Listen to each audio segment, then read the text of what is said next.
How's it going, ladies and gentlemen? Toy Dueler here, and today I'm going to be telling you guys my first thoughts and theories on Pokemon Sun and Pokemon Moon. Pokemon Sun and Pokemon Moon are the upcoming Pokemon games set for release in November 2016. These games are going to be set in the Alola region based off of Hawaii. Now the interesting thing about this is I believe Pokemon actually had this planned out since Pokemon X and Y. If you guys remember the strange souvenir item, that one item that had us all so confused on what it was back in the good old X and Y days, it actually looks like a Tiki. Now, tikis, as we all know, are a big cultural thing in Hawaii, so this just goes to show that the Pokemon Company had this planned way far back out, and this fact alone has me super excited for the games. If they've been planning these things out since 2013, then I just know Pokemon Sun and Moon are gonna be fantastic.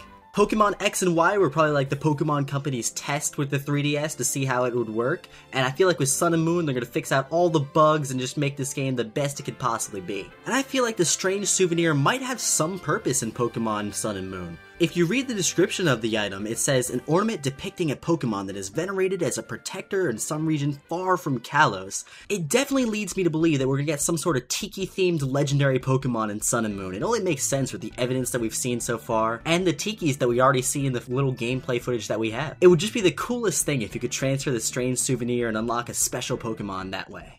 Moving right along, we also know the starter Pokemon. So first off, we have Rowlet, a grass and flying type.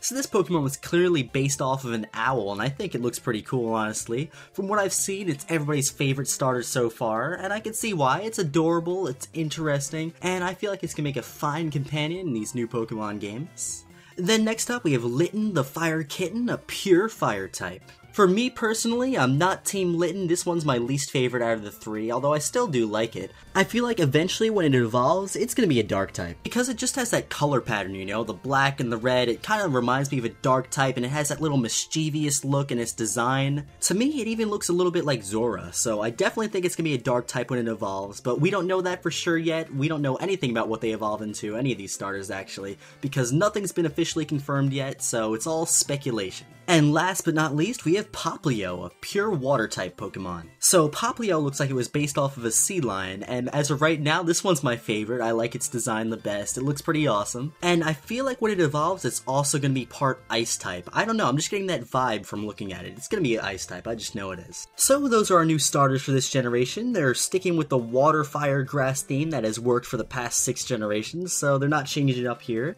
And I can't wait to see what the evolutions look like, especially Popplio, so don't disappoint me, Popplio's evolution. I have faith in you. The legendary box art Pokemon were also revealed. The Pokemon Sun version mascot looks like it's a giant lion, and the Pokemon Moon version mascot looks like it's a giant bat. To me, the lion-looking one looks a little bit like Entei, and the bat one looks a little bit like Noivern, which are both cool-looking Pokemon, so I don't mind at all. And as of right now, we don't even know their names, but for me, I like the bat-looking Noivern type one more than the Entei-looking one. I'm gonna guess and say that the Entei-looking one is a fire type, and the bat-looking one is a dark and flying type. It makes sense since you'd associate the sun with fire and the moon with darkness, and it's a bat, so it's gotta be a flying type. But you never know, and I could be totally wrong, so we'll find out soon. Moving on, we've actually seen a picture of what the Alola region looks like itself, and to me it looks exciting. It's very diverse. So we see that there's a giant volcano crater there, which I would love to see us actually explore in-game.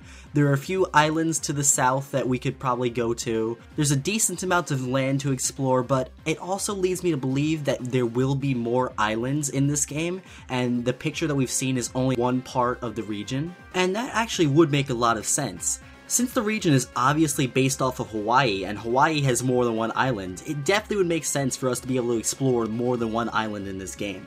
Also, there was a leak on Amazon on their pre-order page for Pokemon Sun and Moon, and in the description for the game it says, embark on a new adventure as a Pokemon trainer and catch, battle, and trade all new Pokemon on the tropical islands of a new Pokemon region and become a Pokemon champion. So I'm assuming Amazon knows something that we don't, and there will be more than one island in this game, and that is another thing that just gets me really excited for this game.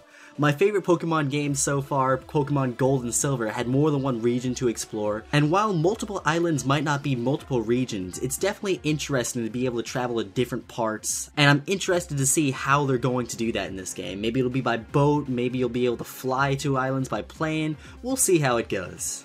Alright guys, so those are my thoughts so far on Pokemon Sun and Moon. We're going to be getting more information on June 2nd, and when we get that, I'm going to make another video on all the new information that we got, and any new theories that I might have. So if you guys have any theories about Pokemon Sun and Moon, let me know, because I would love to hear it in the comment section below. I want to thank you all for watching this video. Remember to like, comment, and subscribe for more awesome Pokemon videos like this. Thanks for watching, and I'll be seeing you guys next time.